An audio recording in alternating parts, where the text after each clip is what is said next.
मैं मयंक आपका स्वागत करता हूँ अपने स्टडी चैनल में जिसका नाम है स्टडी विद मयंक। आ जाइए, आज हम अब पार्ट 2 पढ़ेंगे। पार्ट 2 कह सकते हैं, चैप्टर नंबर 2 कहेंगे। पार्ट 2 बुक का मतलब दूसरी बुक का अध्याय नंबर 2 पढ़ेंगे। एक दल के प्रभुत्व का दौर।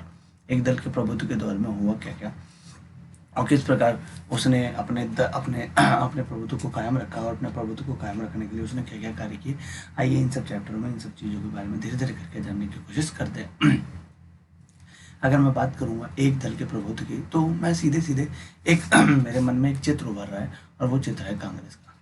किसका चित्र है वो? कांग्रेस का। और कांग्रेस इतनी लंबी पार्टी क्यों बनी, उसके पीछे क्या कारण था, इसका 70 साल तक वर्चस्व क्यों रहा, ये भारतीय में होते हुए भी, शासन में होते हुए भी तानाशाह क्यों नहीं बनी, इन सब चीज़ों के बारे में धीरे धीरे करके क्या करेंगे, अपन जिक्र करने की कोशिश करेंगे। तो आ जाइए जानते हैं एक दल के प्रभुत्व के दौर के बारे में। अगर चैनल अच्छा लगता हो तो प्लीज़ वीडियो को लाइक कीजिएगा, शेयर कीजिएगा, सब्सक्राइब कीजिएगा। देखिए, मैं आपके लिए वीडियो बनाता हूँ, मेहनत करता हूँ, ठीक है। रात में जागा जाता है, ऐसी वीडियो नहीं बनती। रात में जागता हूँ, मेहनत करता हूँ, तो आपके लिए वीडियो बनाता हूँ। 10-10 वर्किंग आवर के बाद भी मैं अपने काम को पूर्णतः अच्छी तरह से कर रहा हूँ। और आपके जब सपोर्ट करेंगे आप लोग मुझे, तो मुझे भी मज़ा आएगा। तो प्लीज़ सपोर्ट करते रहिए, लाइक करते रहिए और चैनल को सब्सक्राइब कीजिए, ताकि कुछ तो मज़ा आए। समझ रहे बात को? चलिए फिर आगे बढ़ते हैं। अब कुछ पॉइंट्स पढ़ते हैं। अब पॉइंट्स में जो अगर पॉइंट समझ में ना आए तो आप कमेंट में करके बता सकते हैं, मैं उसको एक्सप्लेन कर दूंगा और बेटर तरीके से। भारतीय नेताओं के स्वतंत्रता आंदोलन के समय ही लोकतंत्र में गहरी प्रतिबद्धता और आस्था थी, सबको पता है। इसलिए भारत ने स्वतंत्रता के बाद लोकतंत्र के मार्ग को अपनाया, जबकि इसी समय जितने देश आज़ाद हुए थे, इसके इर्द गिर्द जितने भी थे, सबने अलोकतांत्रिक शासन का मार्ग अपनाया। 26 जनवरी 1950 को देख सकते हैं। अब सब 26 जनवरी 1950 को संविधान लागू होने का समय देश में अंतरिम सरकार थी और संविधान के अनुसार नई सरकार के लिए चुनाव करवाने थे और 1950 में चुनाव आयोग का गठन किया गया। इसके पहले जो अध्यक्ष बने वो सुकुमार सेन बने। अब चुनाव आयोग के सामने क्या थी? कुछ बड़ी इंपॉर्टेंट चुनौतियां थी और वो चुनौतियां बड़ी ही इंटरेस्टिंग चुनौतियां थी, क्योंकि भाई देखो, नया नया देश आज़ाद हुआ है और देश आज़ाद हुआ तो किसी को चुनाव सिस्टम के बारे में पता नहीं है। और जब किसी को चुनाव सिस्टम के बारे में नहीं पता है, चुनाव कैसे होते हैं, चुनाव में वोट कैसे देना है, तो बहुत सारी चुनौतियां चुनाव आयोग के सामने आकर खड़ी हुई। लेकिन सुकुमार सेन जी थे, अध्यक्ष थे, इन्होंने चुनौतियों को फेस किया और संभाला। चुनौतियां इंपॉर्टेंट थी, जैसे स्वतंत्र और निष्पक्ष चुनाव करवाना चाहिए, चुनाव क्षेत्र का सीमांकन किया जाए, कौन सा चुनाव क्षेत्र कहाँ तक, उसकी सीमाएं कहाँ तक होती है, किस विधायक का क्षेत्र, किस सांसद का क्षेत्र किस अंतर तक आता है, उन सब चीज़ों का सीमांकन करना चाहिए। मतदाता सूची बनाने के मार्ग में बाधाएं ना आए। आधिकारिक और चुनाव कर्मियों को प्रशिक्षित करना, आधिकारिक जो और चुनाव कर्मी थे उसे प्रशिक्षित करना। कम साक्षरता दर के चलते मतदान की विशेष पद्धति के बारे में सोचना। कम साक्षरता थी तो मतदान की विशेष पद्धति के बारे में कैसे सोचा जाए ताकि प्रत्येक व्यक्ति आकर वोट डाल सके। पहली बात, सबसे इम्पोर्टेंट इंटरेस्टिंग बात ये थी, पहले महिलाओं को मतलब वोट देने का अधिकार नहीं था। कारण क्या था? महिलाओं को वोट देने का अधिकार नहीं था।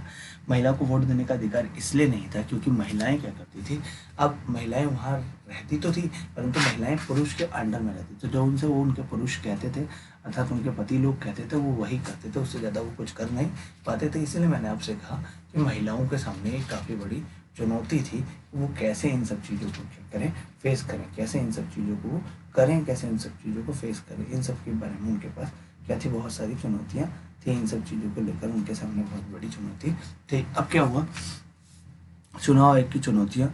अब अक्टूबर 1951 में और तथा फरवरी 1952 तक आम चुनाव हुए, और जब आम चुनाव हुए ना, तो आम चुनाव में पहले 3 आम चुनाव में भारतीय राष्ट्रीय कांग्रेस का प्रभुत्व रहा, अर्थात कांग्रेस ही पूरा प्रभुत्व को लेकर जमी रही।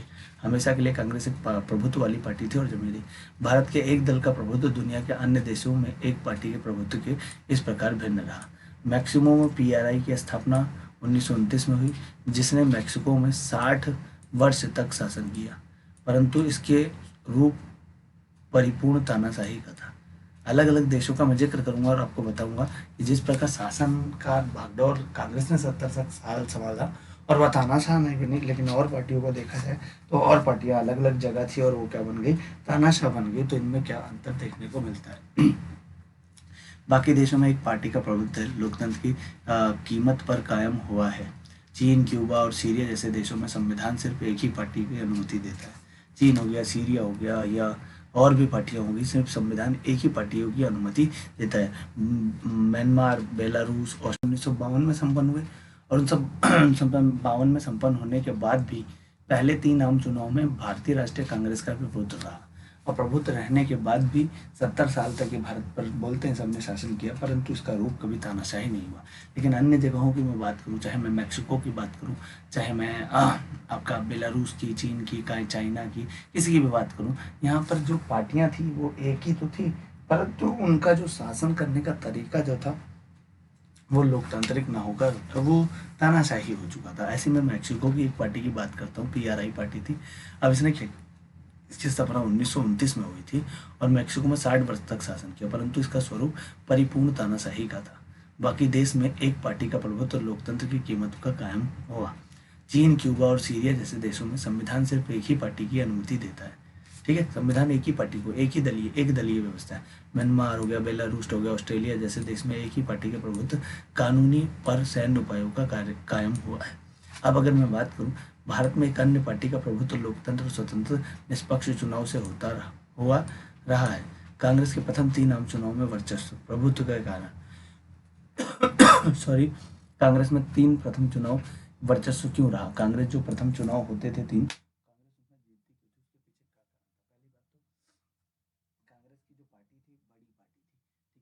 और स्वतंत्रता संग्राम में इसकी इम्पोर्टेंट भूमिका थी। सुसंगठित पार्टी थी, सबसे पुराना राजनीतिक दल था, मतलब एक जुड़ी हुई पार्टी थी, सबसे पुराना राजनीतिक दल था, और उसके साथ साथ स्वतंत्रता के जो आंदोलन था उसमें बहुत इंपॉर्टेंट रोल अदा किया था। पार्टी का राष्ट्रव्यापी नेटवर्क था, मतलब एक जगह से दूसरी जगह नेटवर्क बहुत अच्छा था।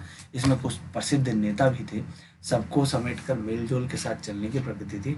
और भारत की चुनाव प्रणाली जिस प्रकार से थी, कहते हैं भारत की चुनाव प्रणाली का यहाँ पर क्यों जिक्र किया गया? भारत की चुनाव प्रणाली का इसलिए जिक्र किया गया क्योंकि हमारा झुकाव हमेशा एक पार्टी की तरफ ऐसा हो जाता है कि हम या तो उसे जिता ही देते हैं या तो उसे खत्म ही कर देते हैं। तो भारत की जो चुनाव प्रणाली थी शुरुआत में, उनके चुनाव प्रणाली के चलते क्या था कि ज़्यादातर झुकाव व्यक्तियों का कांग्रेस की ओर रहता था, क्योंकि लोग ने एक ही पार्टी का नाम सुना था और कांग्रेस की पार्टी का ही।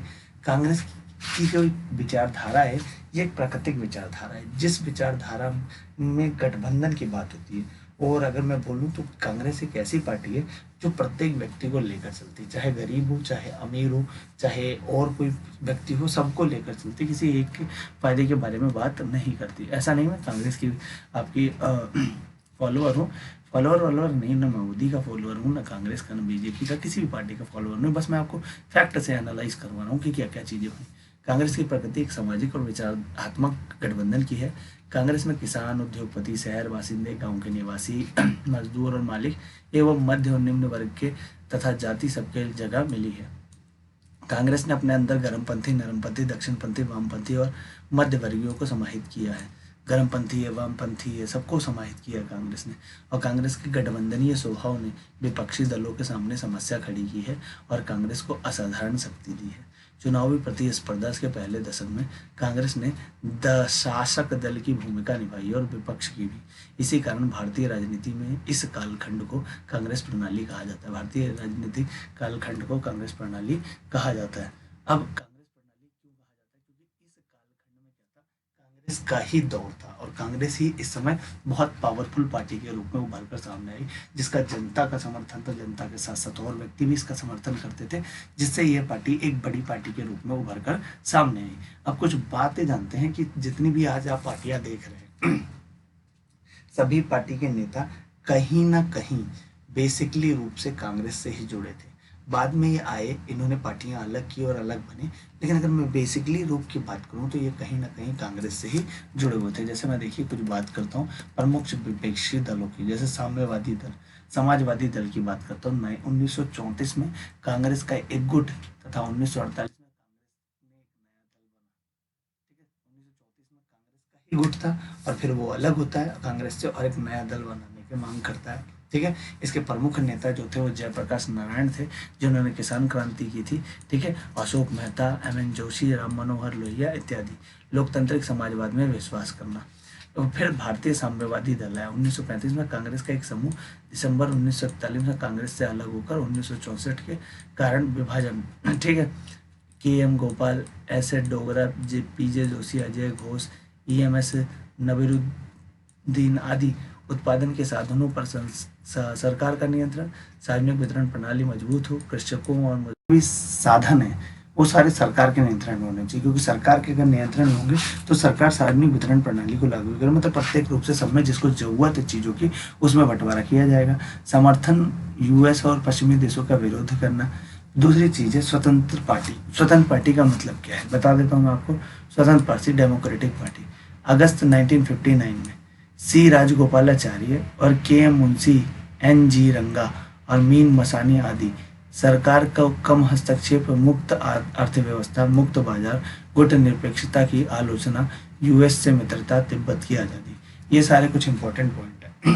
भारतीय जनसंघ 1951 में श्यामा प्रसाद मुखर्जी ने, ठीक है, दीनदयाल उपाध्याय, बलराज मोदक, अटल बिहारी वाजपेयी और लाल कृष्ण आडवाणी आदि जैसे ने एक पार्टी का निर्माण किया जिसे भारतीय जनसंघ कहते हैं, जिसका बाद में नाम पढ़कर भारतीय जनता पार्टी रख दिया गया। इन्होंने एक भारतीय जनसंघ की स्थापना की। इसका मेन मुद्दा क्या था इस भारतीय जनसंघ का? पहला, अखंड भारत का निर्माण किया जाए, एक बड़े भारत का निर्माण किया जाए, धारा नंबर 370 को खत्म किया जाए, एकात्मक शासन, हिंदी राष्ट्र, ठीक है, नागरिक संहिता, परमाणु हथियारों का निर्माण, सरकार का कम हस्तक्षेप और एक देश एक संस्कृति एक राष्ट्र। इसकी मेन इंपॉर्टेंट है, एक देश होगा तो उस देश में एक संस्कृति चलेगी और एक संस्कृति चलेगी तो एक ही राष्ट्र, एक ही संस्कृति तो एक ही राष्ट्र, एक ही भाषा।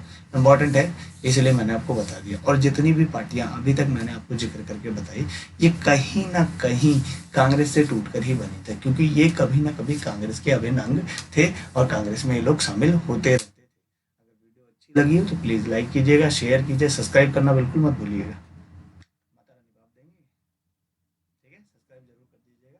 चलिए मिलते हैं नेक्स्ट वीडियो में। जय हिंद, जय भारत।